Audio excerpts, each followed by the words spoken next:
Bridging the gap. Leaders of technology innovation. Our purpose is to reform the system in a way that encourages everyone to embrace innovation and have faith in the prospects that lie ahead. Here we have the different types of adopters. The following categories help us understand the different stages of adoption and how individuals respond to new ideas and technologies. Number one, we have innovators. They are the first to try new ideas and technologies. They are risk takers and often driven by their curiosity and desire for novelty. Number two, early adopters. They are quick to embrace new technologies and innovations.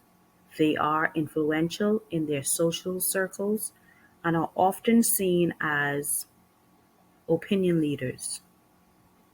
Number three, we have early majority. They follow the early adopters and are more cautious in their adoption of new ideas. They wait for the early adopters to validate the benefits before they adopt. Number four, we have the late majority. They adopt innovations once they have become more established and widely accepted. They tend to be more skeptical and require more evidence of the benefits before adopting. And the last one, which is the laggards, they are the last to adopt new ideas and technologies. They are often resistant to change and prefer to stick with traditional method. And for me personally, I think I'm more of a early majority, late majority.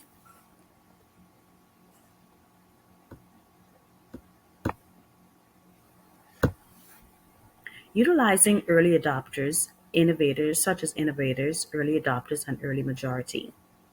In leading a system with technological advancements as a math educator, I would make use of the innovators, early adopters, and early majority by capitalizing on their enthusiasm and readiness to embrace new ideas. I would want innovators to participate in testing out new technology, encouraging them to investigate and provide feedback.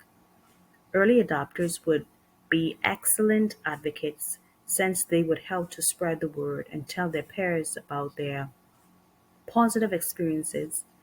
The majority would gain by learning from the achievements of the early adopters, which would encourage them to explore new technology. These early adopters can influence and inspire peers through group cooperation. They can talk about problems, suggestions, and opinions about one another's work, but also sharing accomplishments.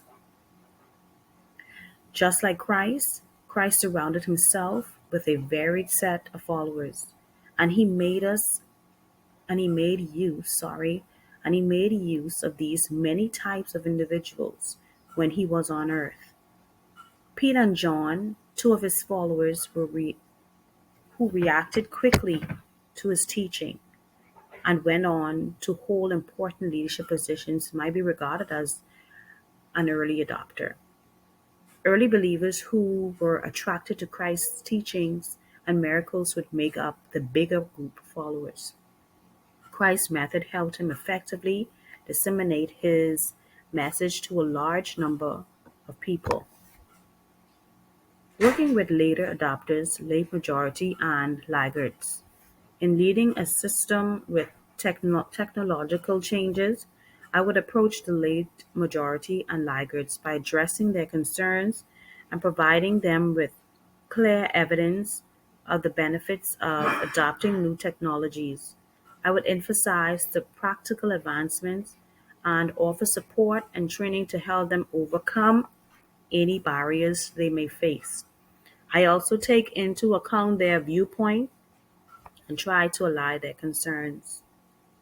When considering how Christ interacted with these types of people, we can see that he was patient and understanding. He took the time to explain his teachings in different ways and used parables to connect with individuals who may have been resistant or skeptical. Christ met people where they were and showed compassion and empathy, ultimately inviting them to experience the transformative power of his message. In the Bible, we see examples of how Jesus interacted with different types of people. When it comes to the late majority and laggards, we can look at how Jesus approached individuals who were skeptical or resistant to his teachings.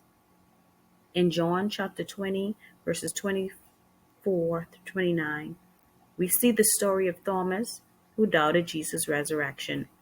Jesus lovingly addressed Thomas's doubts and provided evidence by inviting him to touch his wounds. This interaction demonstrates Jesus' patience and willingness to meet people where they are, addressing their concerns and providing reassurance.